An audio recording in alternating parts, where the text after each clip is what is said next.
Good morning, good afternoon, good evening, whatever time it is that you're watching this. Good morning, evening, afternoon.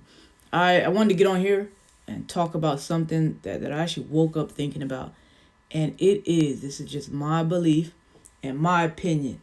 Right? Not that my opinion is the end all be all, but I want to also encourage some of you to begin to actually work on a few things. This is just my assumption. Well, I was thinking about this whole pandemic and everything that's going on, and I wanted to encourage us to begin to work on our mental and our physical, because I truly believe that the damage that's going to be done to some of us if we don't begin to work on our mental and physical and emotions is that it's going to be more lasting than any anything that could possibly happen even right now.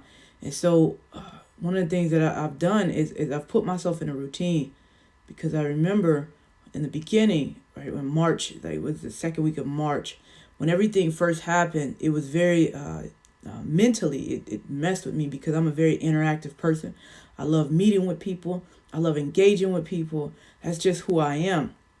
Now imagine that being taken away, right? Your favorite teddy bear, or your favorite book, or your favorite movie. Oh, here's a good one. Your favorite TV show. What is your favorite TV show? Think about your favorite TV show, and the feeling you got when they canceled your favorite TV show.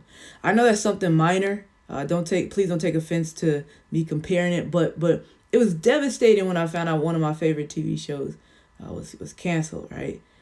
But that's how some people felt times 10 when all this happened. And so I woke up this morning, and I had a message on my heart. And I just wanted to encourage you all to try to create some form of routine in your life. So one of the things I've been doing is I've been back waking up at 5 a.m. because it's easy when you're working from home to sleep in a little later, right? Versus when we had to wake up. Always woke up at 5. We were out the house by, I think we were out the house by like 6:30 or something like that. No, sorry, 6:15. That routine was interrupted, and so I had to get myself back on a routine. I had to get the kids back on a routine so that we can get back into somewhat of a normal life, and or create a new life for us. And I think that is so important. I've seen and I've met people who, and it's heartbreaking to see what this particular situation is doing to them. And I always tell them, the best thing that you could do is create some type of routine. So actually, I just wanted to jump on here real quickly, because right after this, I actually go and I work out. I work out for an hour. I hurry up and get dressed so I can go to work, right, online. I go to work online, and interact with my students and things like that. And I actually began to invite students to actually work out as well online, right? They'll work out online with me. They will be on the Zoom, and we'll all be working out just to somewhat help, right, with the mental impacts of what's going on with everything. Also, I was writing something for some funding that I'm applying for, and I wrote something, and I was talking about high risk behavior, how some of us, because of what's going on, we began to engage in high risk behavior, not because we're not good people or whatever, but because when you're bored. Oh, here's something simple, okay? When you're bored, you're more likely to engage in activities that you normally would not engage in, which is why having a routine is so important. Now I'm going to compare it to something else, because this is just where some of my experience come from.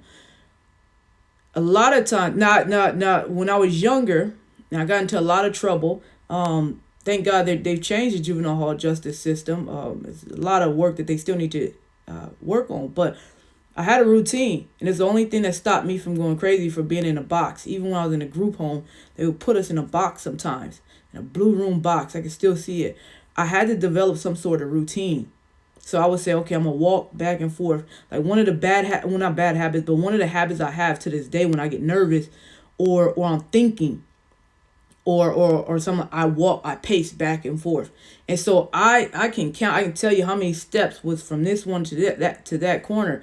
Well, I had to create a routine. I never forget, I was 12 years old. A young lady, she was maybe 15. She said, you got to develop some routine or you're going to go crazy walking back and forth. So I began developing a routine, doing push-ups.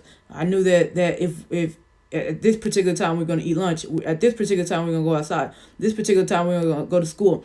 I had to develop some routine in my mind. And I'm not saying, please don't take offense if you've ever been incarcerated in juvenile hall or anything, but this pandemic is it reminds me of it. Although we're in the comfort of our homes, right? But to some people, their homes is a prison. It is a toxic environment. It is an environment that's not good. And so I'm encouraging you, if you could develop some type of routine to even just step outside your front door for 30 minutes. That is one of the things that most of us aren't doing. We're not, especially if you live in San Diego. And now the weather in San Diego, the weather is getting gloomy, right? And it's really messing with our mental. So you got to develop a routine. I wake up at 5 a.m. And then although technically I'm supposed to be at work at a certain time, 8 o'clock, I actually start working at 5 because I need to get certain things done. And then I start working out. Then after that, then I start working. Then I have my work schedule. Then after work, what does that look like? The kids have a routine. Everything, I have to keep a routine in order to stop me from engaging in high risk behavior. So what does high risk behavior look like for someone like me? Spending money I should not be spending. That is a high risk behavior because that can lead to me not being able to pay my mortgage. That can lead to me not being able to feed my family. Those are high risk behaviors that I normally would not engage in because I would be able to talk to people in person. One of the things I love doing is telling stories all day. I used to have meetings and for an hour and a half, I just tell stories, right? We get some stuff done, but I'll be telling stories like crazy. And so what high risk behaviors have you engaged in? And for some, it is high risk, but it's not, right? So high risk behaviors might also be, let me show you, high risk behavior, eating. Like how's that? High risk behavior is eating because then we justify it by saying I'm supporting small businesses, right? And those are high risk behaviors that can lead to us eventually. And I always talk about this in the Black community. Number one killer in the Black community is not cops. It's not corona. It's heart disease. It's heart disease. Yes, exactly. Eating crap. Terrible. And so I even had to be careful of that because it's so easy to justify. I mean, go look at just if you even look at my story, I had to be careful. That was high risk behavior that I was engaging. And I'm supporting small businesses. And while I was supporting small businesses, perhaps I could support a small business that gives me healthier choices or food, whatever it may be. So what I started doing, I said, okay, let me find something. Let me find another way to support small businesses, but not engage in high risk behavior. Right. So here's what I want you to do. If you have a pen and paper, and be honest with yourself, you ain't got to show anyone this. Write down some ways that you've engaged in high risk behavior. I've seen people purchase cars. I almost purchased a car during this pandemic. I have no business trying to purchase a car. I went to the dealership. I went to 3 dealerships. I gave him my information and everything. One of them I walked away from. Then the second one, I went there. And the only reason I walked out is because he was taking too long. I was like, no, you taking too long, man. I was literally about to sign because I was bored. So I was like, I need a new car. I need a new car. Yep. I need a new car. And then I start, again, I start justifying it. I need to protect my image.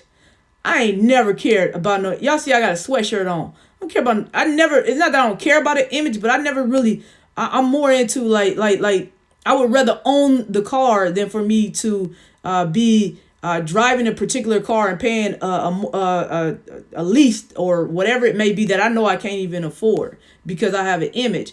That's high risk behavior. 3 times. I did that first time I walked away. Then they called me, Sade, we sold the car. I'm like, oh, okay, I didn't want it anyway. I almost bought, what did I buy? 2020 Jeep. Jeeps are I don't like Jeeps. I do like Jeeps. I don't have the money to fix up Jeeps the way they break down. I don't. I like Jeeps, but I gotta get a whole nother level. That's high risk behavior. So I stick with the normal Kias, the Hondas, and Toyotas. That's what mine say I can afford. And sorry about that, guys. My kids' alarm went off. They gotta wake up for their routine too. So nevertheless, I began engaging in high risk behaviors. Write down the high risk behavior that you are engaging in, whether it's food, shopping, toxic conversation. Oh, toxic conversations. What kind of conversations are we having? Oh, it's easy to gossip right now. I had to catch myself the other day. And this is just me being extremely transparent, because at the end of the day, we're all human. We're all human. We all make mistakes. I don't care how positive someone claims to be or whatever. What's up, Erica? At the end of the day, we all have these behaviors that some of us we normally would not have had we not been in the predicaments that we are in right now. And now with the state shutting down even more, right? The risk goes up. And so identify the high risk behavior you are engaging in. Maybe it's another high risk behavior I was engaging in. It was my tongue. You're like, wait, I know some of y'all, I shouldn't have said that because some of y'all are inappropriate.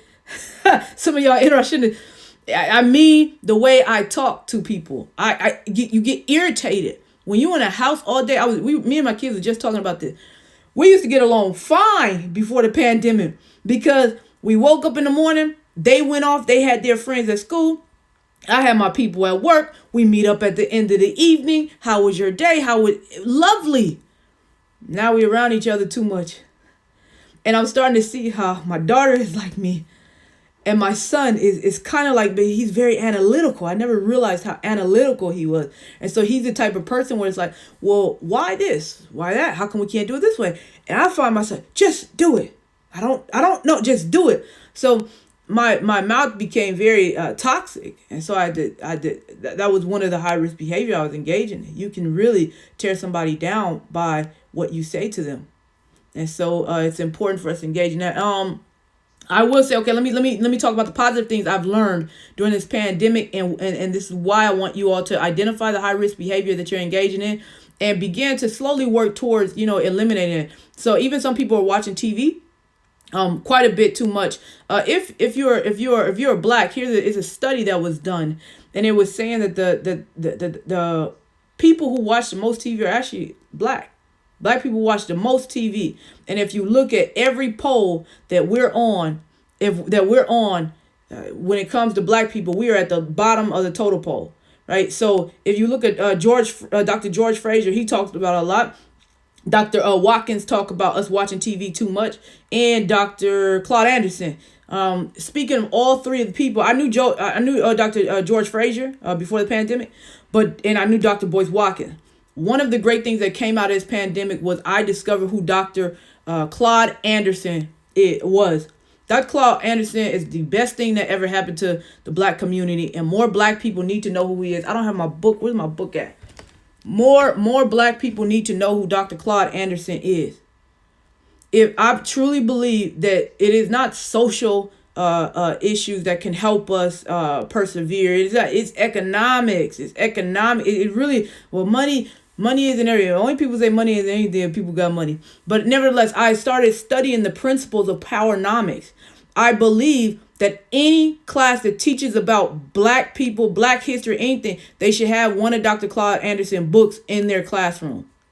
I was speaking to one of my students, and I asked him, hey, dude, you ever learn about Dr. Claude Anderson? They told me. I was so happy. Oh, it made me so happy. He said, yeah, my professor had us read that book. I said, oh, that warmed my heart. Now, how do you personally keep yourself from engaging in this behavior? Okay, all right. Thank you, Erica. How do I personally keep myself from engaging in this behavior? Okay, so here's what you do. Whatever you take away, you must replace. Whatever you take away, you must replace. So if you take away the watching of TV, you must replace it with something else. If you take away the bad eating habits, you must replace it with something else, right? That is why people who smoke cigarettes, or they're coming off of smoking cigarettes. That's why they replace cigarette smoking with chewing gum, or candy.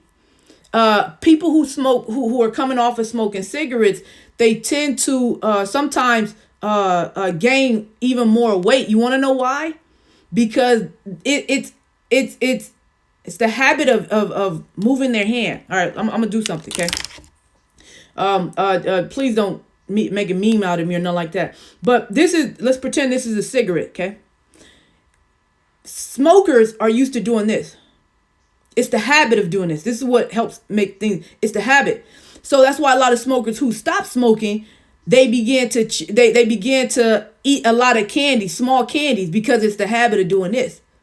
And so they took away one habit and replaced it with something else. And so that is what we must do. So here's what I started doing.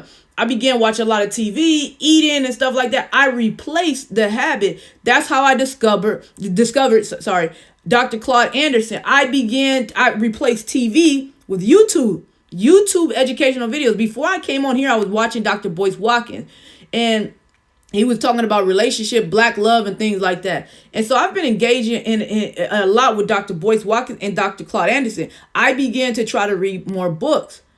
I'm on the last chapter of Powernomics, which is a fire book. Then I'm going to read Black Labor, White Wealth, and then they have the History Reader. They also have Dirty Little Secrets 1 and 2. I'm going to read those books, all by Dr. Claude Anderson.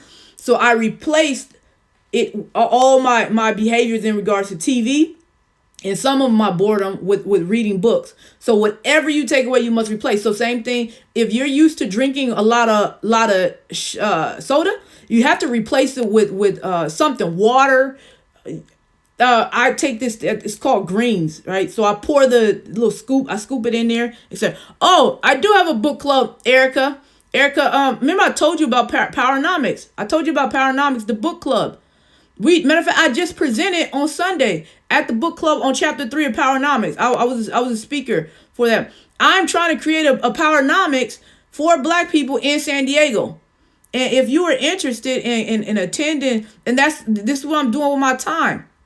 I'm trying to develop programs for Black people in San Diego that really want to take Powernomics to a whole nother level and implement the principles of Powernomics here in San Diego. And so soon when the world opens back up, I want to eventually start hosting weekly meetings at the Malcolm X Library in Southeast San Diego. Nevertheless, so replace the behavior with something. So for food, let me give you, if food is an issue for you, I replace food with working out, and I began to meal prep. Some people are like, I don't want to meal prep. That's what helped save me, because now, even when I wasn't eating too much, I was eating too much.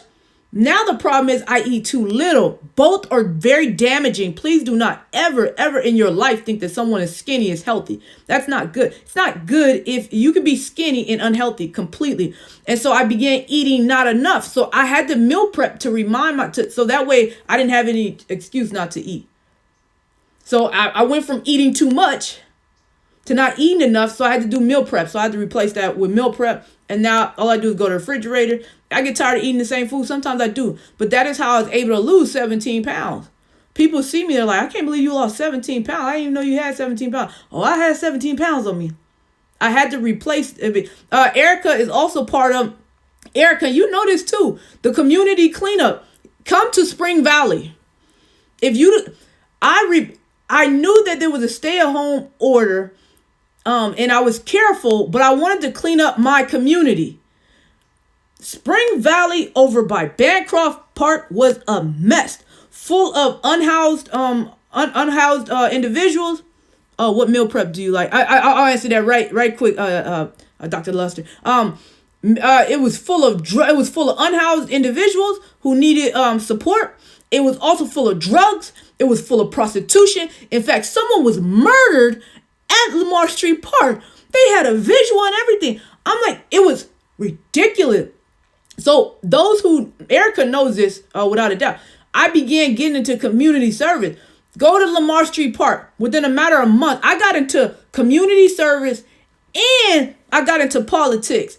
Like I start getting it now. I'm like, I know I've always known a few politicians and things like that, but now it's even more so. I be like, there are decisions that were supposed to be made in Spring Valley, but because myself and a team of people, the Spring Valley Community Alliance, shout out to Braulio, because of the things that we've done in the community, they try to make moves and they don't make them unless they go through our community group now.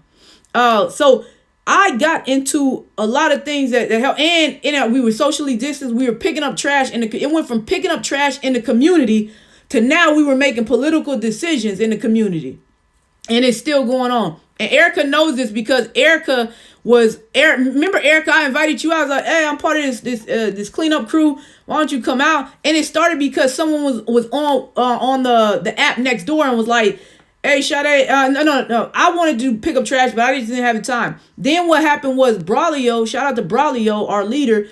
He was out there. Now I joined him with just me and him. Then his neighbors came. It went from a small group to now we're making political decisions in Spring Valley.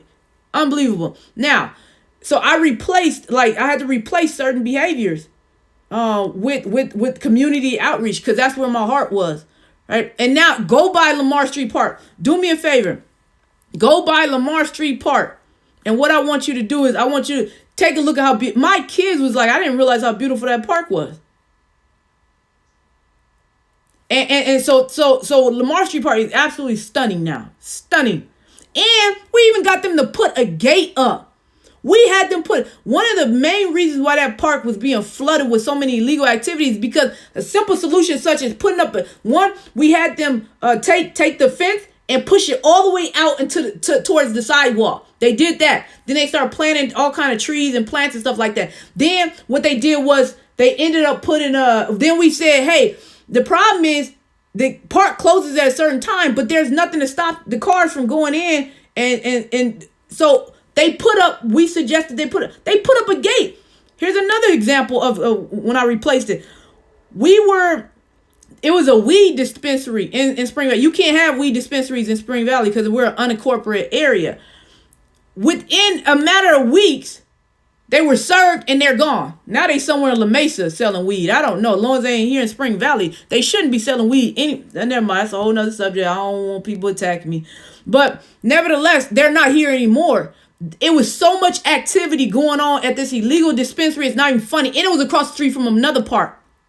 So we put in a fence, had them close the fence. Then the other park where the weed dispensary is at, we had them close that fence at a certain time as well. So it was a few things that we did. So I had to replace certain things. Now meal prep. Dr. Lux asked, what kind of meal prep do I do? So I'm part of a program called the HEAT program, Heat Extreme, and they actually provide the meal prep for me, and so it's called HEAT, HEAT Extreme with an X, just an X.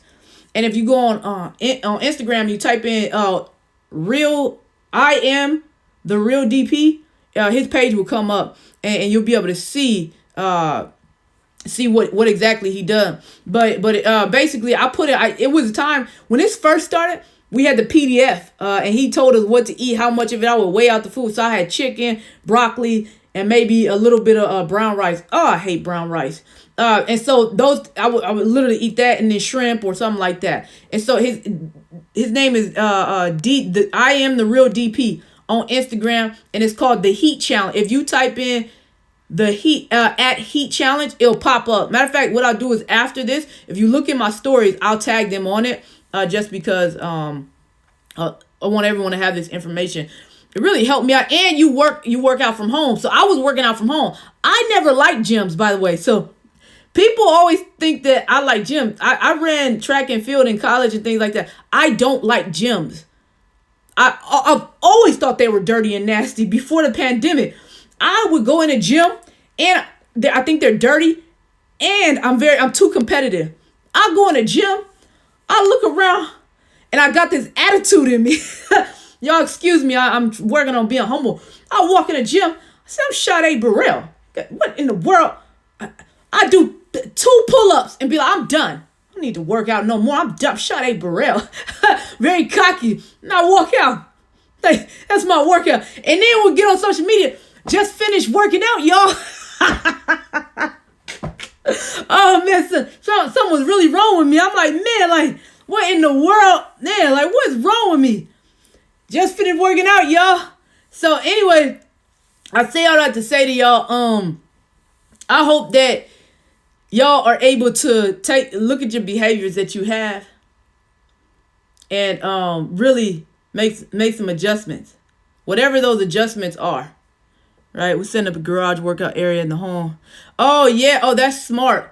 That's smart. I don't like gym. I don't know it. One, like I said, I'm too competitive, and it's just all those people touching stuff, and you don't not everyone has the same cleanliness that you may or may not have. And so for me that's no go. So I bought myself oh man, I was tracking down weights like crazy. So I had to find some weights. Let me end with this. I want to share something with you all, and I'll probably go live about this.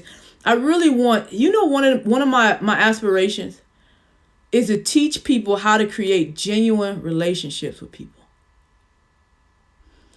Last night, someone called me, asking me for something. And, no, not last night. A few weeks ago, someone randomly hit me up and said to me, Sade, can you do this? I usually wouldn't mind doing things, but I'm like, I haven't heard from you in like 2 years. And then the first time I hear from you is to do a favor. I want to teach not only our young people, but even people in my generation, how to build genuine relationships. And I truly believe that genuine relationships is the reason why I am where I am. Right? I have people in my life who truly care about me, not because what I could do for them or what they could do for me, but because we genuinely care for each other. And I truly believe that and this is what I teach my kids. So let me show you guys.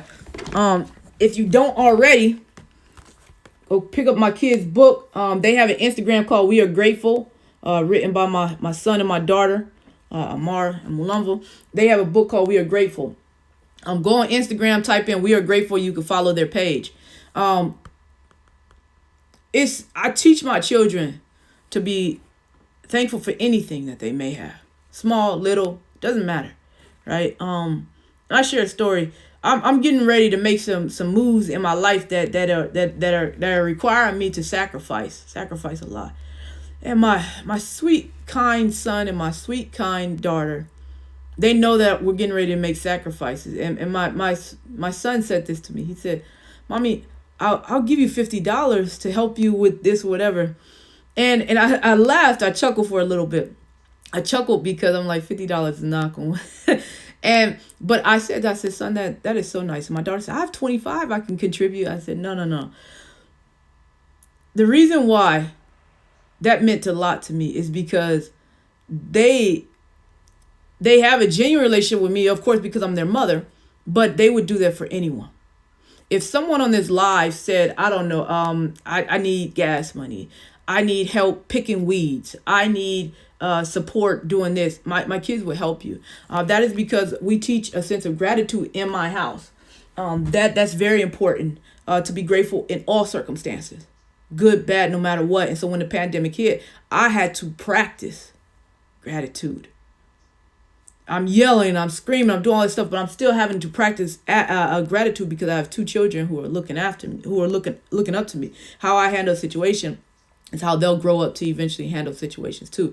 So I say all this to say to you that our people need to know how to build genuine relationships, and gratitude is how we begin to first start. We must show gratitude in all circumstances. And I want to teach people how to build those genuine relationships. So if you ever need anything, I truly believe if I fell on hard times, I would not fall as hard as I would if I did not have the genuine relationships I have with people. And it's not, like I said, because of what I can do for them or what they can do for me. It's because we care for each other. And that is one of the principles in Powernomics with Dr. Claude Anderson. Please, please, please, if you're on this live, go study Dr. Claude Anderson.